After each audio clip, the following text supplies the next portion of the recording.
Thank you, guys, for letting me presume upon you. In addition to what Brent shared a moment ago, I do teach at Lenore Rhine each semester in the Department of Psychology. I'm presently teaching a full-year course entitled Race, Gender, and Sexual Identity Across the American Religious Landscape. I volunteer coordinate free counseling services for Exodus Homes in Hickory.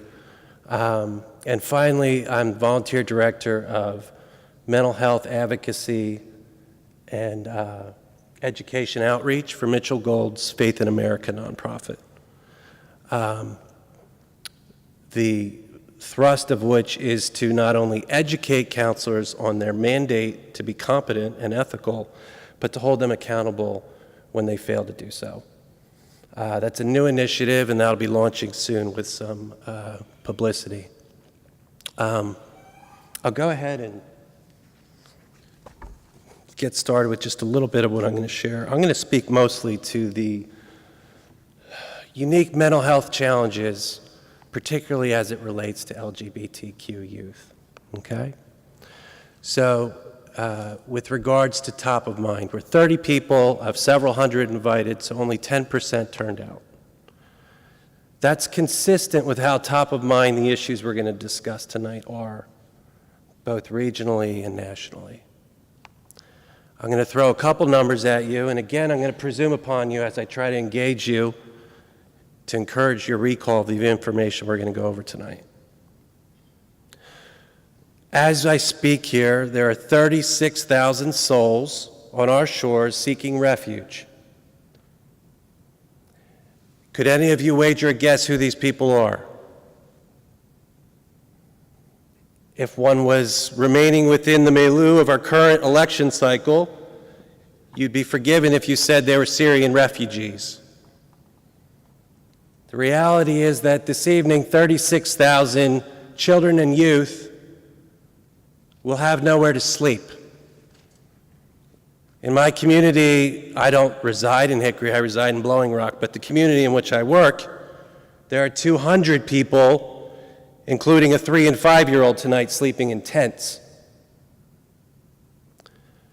40% of these youth, that's 14,000 youth tonight, 40% are LGBTQ youth. That's a disproportionately high number when statistically we believe that LGBTQ represents roughly 10% of the general population. Okay? Here's another number. 75,000 souls lost since September 11th. What population might I be speaking of?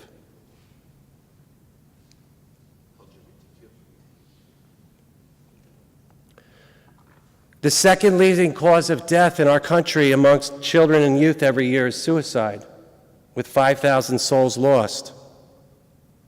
But you'd never know it because it never gets mentioned in the media.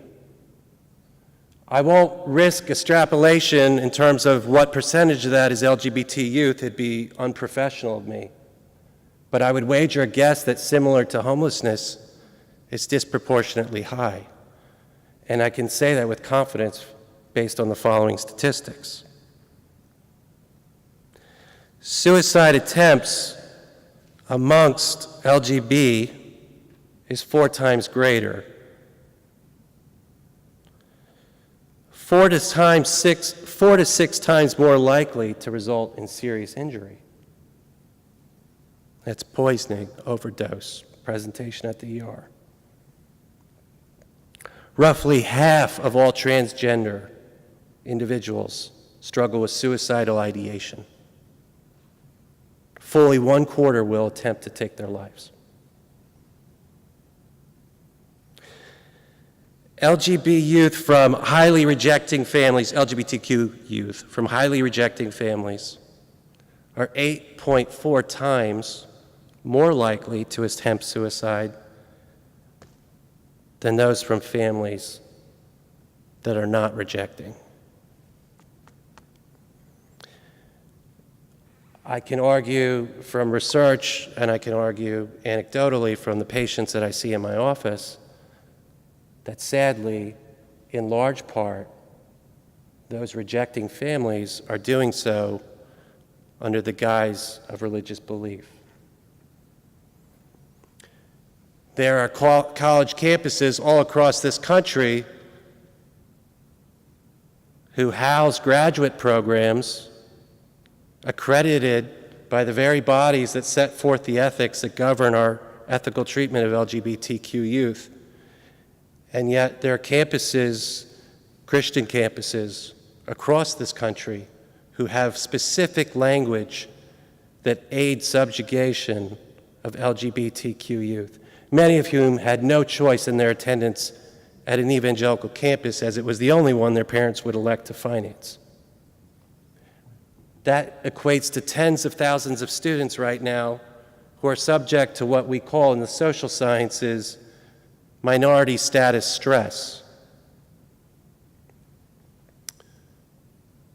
HB2, while difficult to quantify its exacerbation of an already difficult problem, certainly further solidifies the sentiment amongst our LGBTQ friends and family that they're not wanted, that they are second class, that they do not share in the protections that each of us take for granted in our workplaces, at DSS, when we apply to adopt children.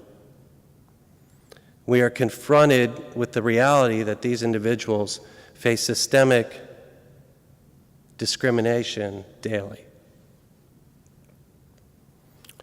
I would submit to all of you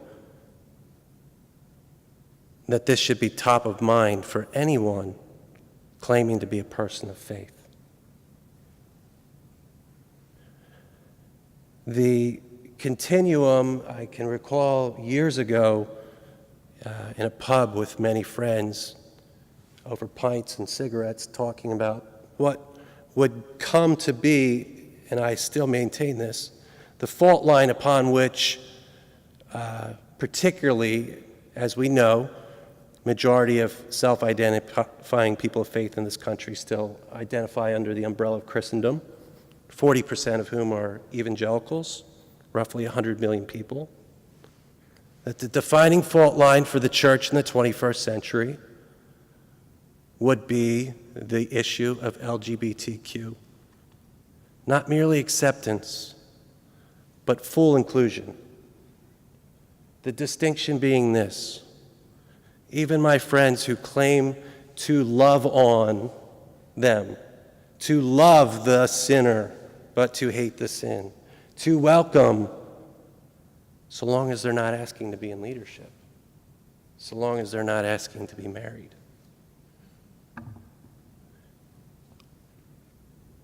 Where I'm from, I spent a decade in New York City. I'd much rather have you come at me front on, so at least I know what I'm dealing with. But if you come at me with some backhanded slap that I'm not expecting, you tell me you love me, and then out of here you cold cock me with you're a second-class citizen, that's a lot harder to deal with, in my opinion.